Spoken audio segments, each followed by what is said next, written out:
बिस्मिल्लाहिर्रहमानिर्रहीम। अस्सलाम वालेकुम। उम्मीद करती हूँ आप सब खैरियत से होंगे। मैं यस्मीना गुल अपने किचन में आपको खुशामदीद कहती हूँ। आज हम अपने किचन में बहुत ही मज़ेदार आलू के लच्छेदार पकोड़े बनाएंगे। मैंने इनको पुदीने की चटनी और ये इमली और आलू बुखारे की चटनी है जिसको मैंने तैयार किया था। इसका लिंक जो है डिस्क्रिप्शन बॉक्स में मैं दे दूँगी। बहुत ही मज़ेदार चटनी है और पकोड़े तो हमारे बहुत ही ज़बरदस्त रेडी हुए, इतने लच्छेदार हैं कि आप जो खाएगा एक दफ़ा वो बार बार आपसे मांगेगा। आइए चलते हैं इसको बनाने की तरफ। 3 अदद मैंने आलू लिए हैं, इनको इस तरह बारीक स्लाइसिस में मैंने काट लिए हैं और इनको काट के मैंने अच्छे से धो के जो है ना साफ़ कर लिए है। 3 अदद आलू लिए हैं। 1 कप मैंने पालक का लिया है, उसको मैंने बारीक काट लिया है। पालक में बहुत मट्टी होती है, 2 से 3 पानी इसको अच्छे से धो के जो है ना साफ़ कर लीजिएगा। 1 कप हम पालक का शामिल करेंगे। 1 कप मैंने बेसन का शामिल किया है इसमें।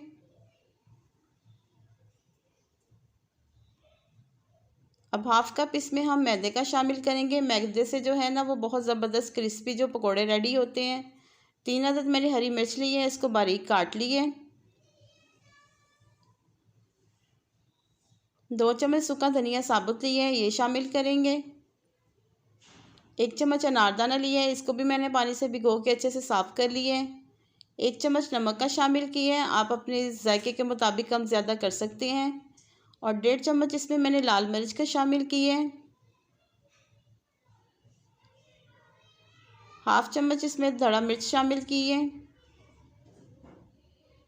इन सब चीज़ों को अच्छे से एक दफ़ा मिक्स कर लेंगे ताकि आलू और पालक का पानी जो है वो अच्छे से बेसन के साथ मिक्स हो जाए और हमें अंदाज़ा हो जाएगा कि इतना पानी हमने इसमें शामिल और करना है।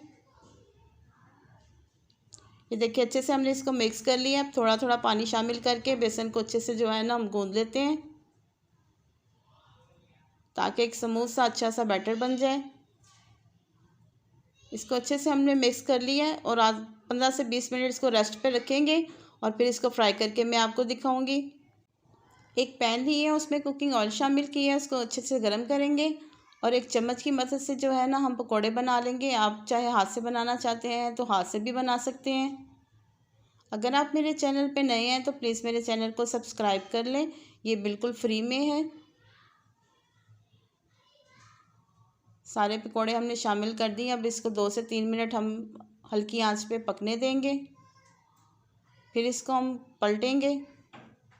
2 से 3 मिनट हो गए, अब इनकी साइड चेंज करते हैं। एक साइड से बहुत अच्छे से पक गए हैं, अब इसकी हम दूसरी साइड भी चेक करेंगे। 5 से 7 मिनट अच्छे से इसको हल्की आंच पे पकाइएगा ताकि अंदर से भी अच्छे से पक जाए। अब किसी स्ट्रेनर की मदद से जो है ना हम पकोड़ों को निकाल लेंगे ताकि इसका एक्स्ट्रा ऑयल जो है ना वो निकल आए। बहुत ही मज़ेदार और बहुत ही ज़बरदस्त क्रिस्पी से जो हमारे पकोड़े रेडी हुए हैं। आप इसको ट्राई ज़रूर कीजिएगा और इसका फ़ीडबैक आप मुझे ज़रूर दीजिएगा। अब बाकी जो बेसन है उसके भी हम सारे पकोड़े रेडी कर लेते हैं। इसी तरह सारे पकोड़े बना के मैं आपको डिश आउट करके दिखाती हूँ। देखिए माशाल्लाह से बहुत ज़बरदस्त हमारे पकोड़े जो बन के रेडी हो चुके हैं। इसको मैंने पुदीने की और इमली और आलू बुखारे की चटनी के साथ सर्व किया है। ये चटनी बहुत मज़ेदार है, आप इसको ट्राई ज़रूर कीजिएगा। और पकोड़े हमारे बहुत ही क्रिस्पी और लच्छेदार बने हैं और इनकी खुशबू तो बहुत ज़बरदस्त है। रमज़ान में अफ्तारी में जो है ना पकोड़े के बगैर अफ्तारी नामुकम्मल है।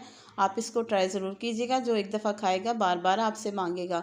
उम्मीद करती हूँ आपको मेरी रेसिपी पसंद आई होगी। अगर मेरी रेसिपी आपको पसंद आई इसको लाइक शेयर और सब्सक्राइब ज़रूर कीजिएगा और साथ लगे बेल आइकन के बटन को ज़रूर प्रेस कीजिएगा ताकि मेरी हर आने वाली वीडियो का नोटिफिकेशन सबसे पहले आप तक पहुँच सके। अल्लाह पाक हम सबको अपने हिफ्ज़ व ईमान में रखे और अल्लाह पाक हमारे रिज़्क़ में बहुत बहुत इजाफ़ा दे। मुझे दे इजाज़त, मिलते हैं अगली मज़ेदार रेसिपी के साथ। अल्लाह हाफिज़।